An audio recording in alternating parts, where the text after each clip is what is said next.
వాసనలు పొందిపుచ్చుకొని ప్రయాణం చేస్తారో ఉన్న జీవిత కాలంలో వారికి మాత్రమే ఇలాంటి అవకాశాలు అందుతున్నట్టు మనకి పెద్దలు చెబుతున్నారు.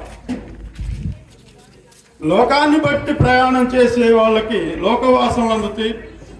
పుట్టుట గిట్టుట అనే రెండు నడుస్తూనే ఉంటాయి. ఈ జీవన విధానంలో ఇక్కడ లోకవాసనతో జీవనం గడిపే విధానం ఒకటి, ఆత్మవాసనతోటి ప్రయాణించే విధానం ఒకటి. ఆత్మను పట్టుకొని ప్రయాణం చేసే మానవులు ఎవరైనా సరే ఇలాంటి అవకాశాన్ని పొందటం జరుగుతుంది. ఆత్మ విచారణ లేకుండా లోక విచారణతోటి జీవనం గడిపిన వాళ్ళకి సాధారణంగానే జరుగుతుంది. చచ్చుట పుట్టుట, వారి ఆ కుటుంబంలో కొన్నాళ్ళు వారి గుర్తులు ఉంటాయి.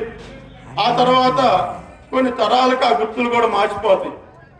మనం చూస్తూనే ఉన్నాం, మన పెద్దల విషయాలు మనకు తెలియదు, ఎన్ని తరాలు జరిగినాయో లోగడ మన వంశంలోనే. అలాంటి వాళ్ళు వారి యొక్క వంశాభివృద్ధి కోసం అనేక రకాలుగా పోరాడారు జీవనంలో.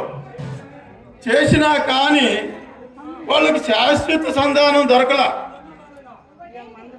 పుట్టారు, వెళ్ళిపోయారు కాలగతిలో.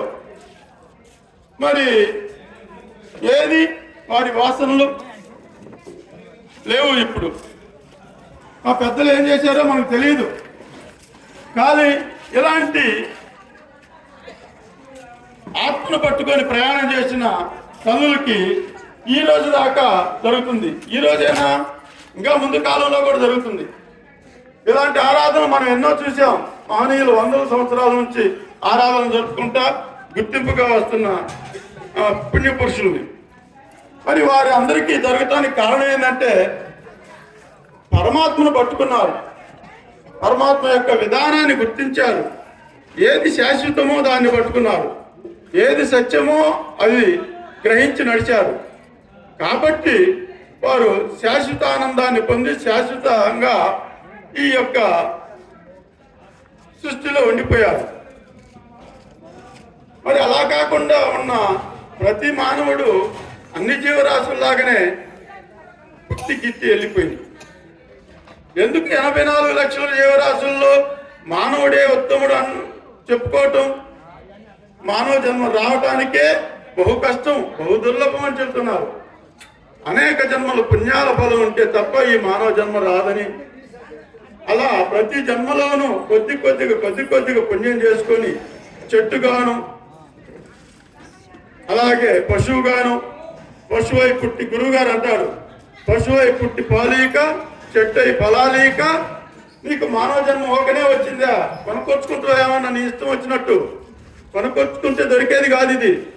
నువ్వు అనేక పుణ్య ఫలాలు పొంది లోగడ చేసి ఆ యొక్క ఫలితంగా ఈ మానవ జన్మకు వచ్చావు. వచ్చిన ఈ జన్మని సార్థకం చేసుకోవాల్సిన ఆవశ్యకత ఉంది. దాన్ని గుర్తెరగాల. ఈ జన్మకు వచ్చింది కానీ కొన్నాళ్ళు బాల్యంలో ఏమీ తెలియకుండా వెళ్ళిపోతుంది. కాలం ముందుకు కొనసాగింది. నీకు ఇష్టం ఉన్నా లేకపోయినా కానీ కాలం ముందుకు తీసుకొచ్చింది. కొన్నాళ్ళకి యవ్వనం తోడైంది. బాల్యంలో ఆటలు పాటలు బాగున్నాయి, ఆనందంగా ఉండాలి అనుకుంటుంది. కానీ అవకాశం కూడా కాలం ఇలా మళ్ళీ యవ్వనాన్ని తీసుకొచ్చి పెట్టింది. మరి యవ్వన దశన్నా అనుభవించి ఆనందంగా ఉండాలి అనుకుంటుంది. దాంట్లోనూ స్థిరంగా ఉన్నాయి కాలం. దాని నుంచి మళ్ళీ ముందుకు లాక్కొస్తుంది. బంధాలు, బాధ్యతలు, వ్యవహారం అని వార్ధక్యంలోకి లాక్కొస్తుంది. అందులోనన్నా సుఖంగా ఉందాం అనుకుంటే ఇదే చేసుకుంటా అర్థం ఉన్నాయి. వృద్ధాప్యం తీసుకొచ్చి శరీరానికి కావాల్సిన అనారోగ్యాలు ఇవన్నీ తీసుకొచ్చి మళ్ళీ ఆ శరీరానికి కూర్చోబెట్టింది. ఇప్పుడు ఈ వాసనతోటే జీవనం అంతా గడిచిపోతుంటే ఆత్మవాసన ఎప్పుడు పట్టుకోవాలా? ఎలా పట్టుకోవాలా? చిన్నప్పుడు అది రుచిగా ఉంది, తర్వాత ఇంకోటి రుచిగా ఉంది, తర్వాత వ్యవహారం రుచిగా ఉంది, తర్వాత ముసలితనంలో దుఃఖమే రుచిగా ఉంది, చేయగలిగేది లేదు. ఇంకా వాడు రుచిగా ఉందనుకున్నా బాధగా ఉందనుకున్నా అనుభవించాల్సిందే దాన్ని. అలాంటి స్థితి ఈ మానవ దేహానికి వచ్చి కూర్చుంటుంది.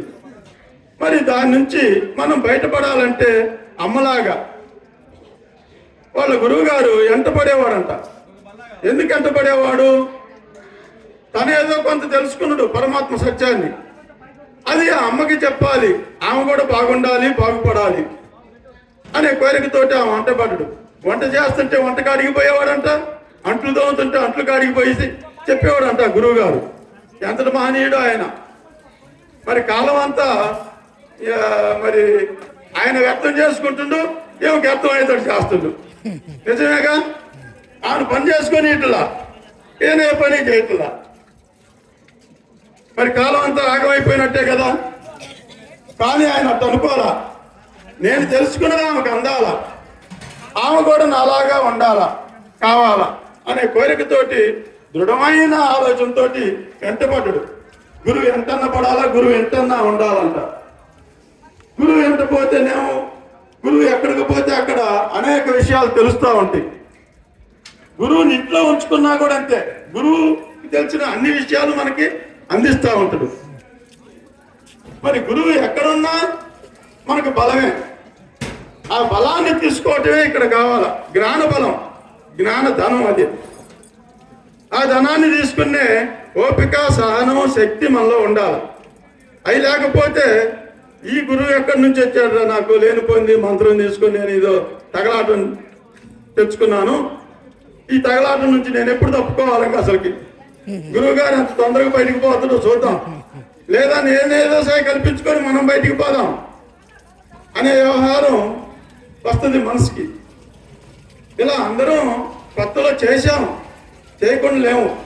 మనం ఒక పని ఎక్కువ పెట్టుకుంటే ఆ పనికి అడ్డంగా వస్తాడు గురువు గారు. మరి ఆయన ఎదురొచ్చినప్పుడు ఆయన్ని గౌరవించి ఆయనకి మర్యాద చేయాలన్నా, లేకపోతే మనం నిర్ణయించుకున్న పనిని చేసుకుంటూ పోవాలన్నా, ఈ రెండిట్లో సతమతం అవుతూ ఉంటాం. పని చెడిపోతేనేమో ఏదో నష్టం కలుగుతుందని భ్రమ ఉంటుంది.